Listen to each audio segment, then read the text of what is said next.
My eyes follow the line of her finger up into the foliage above me. At first I have no idea what she's pointing to, but then, about 15 feet up, I make out the vague shape in the dimming light. But of what? Some sort of animal? It looks about the size of a raccoon, but it hangs from the bottom of a branch, swaying ever so slightly. There's something else. Among the familiar evening sounds of the woods, my ears register a low hum. Then I know. It's a wasp's nest.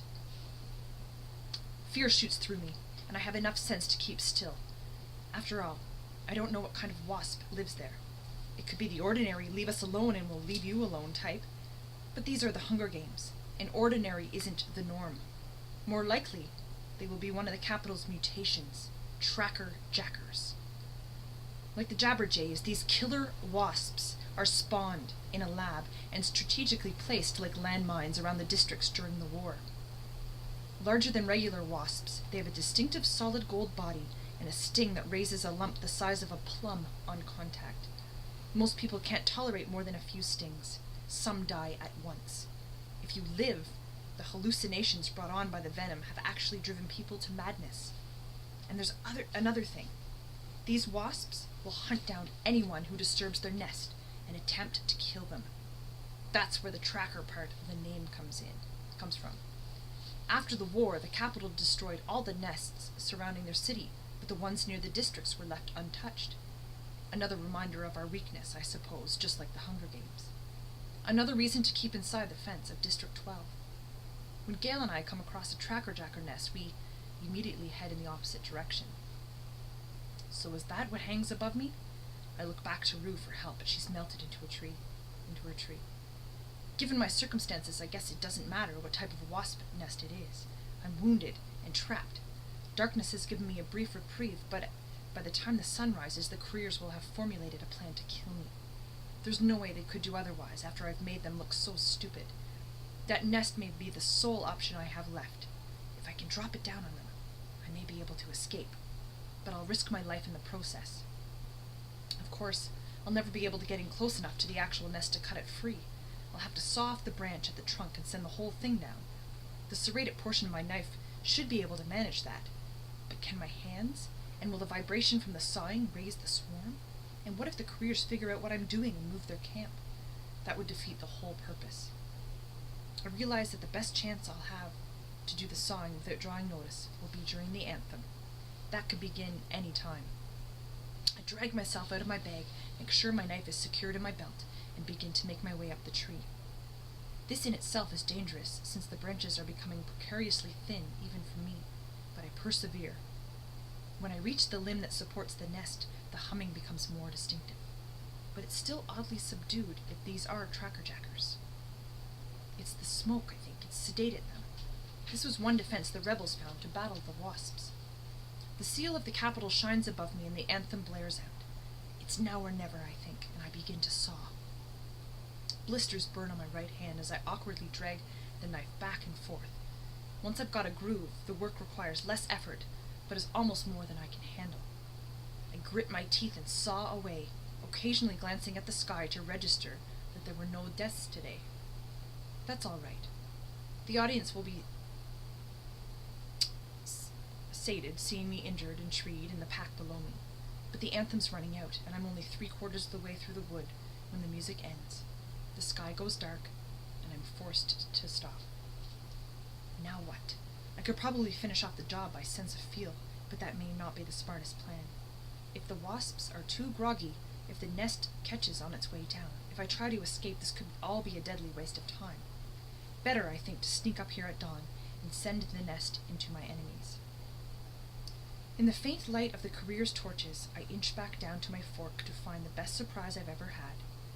Sitting on my sleeping bag is a small plastic pot attached to a silver parachute. My first gift from a sponsor. Hamish must have had it sent in during the anthem. The pot easily fits in the palm of my hand.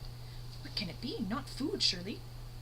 I unscrew the lid, and I know by the scent that it's medicine.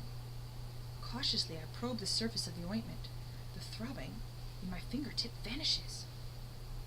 "Oh, Hamish," I whisper, "thank you." He has not abandoned me, not left me to fend entirely for myself, The cost of this medicine must have been astronomical. Probably not one, but many sponsors have contributed to buy this one tiny pot. To me, it's priceless.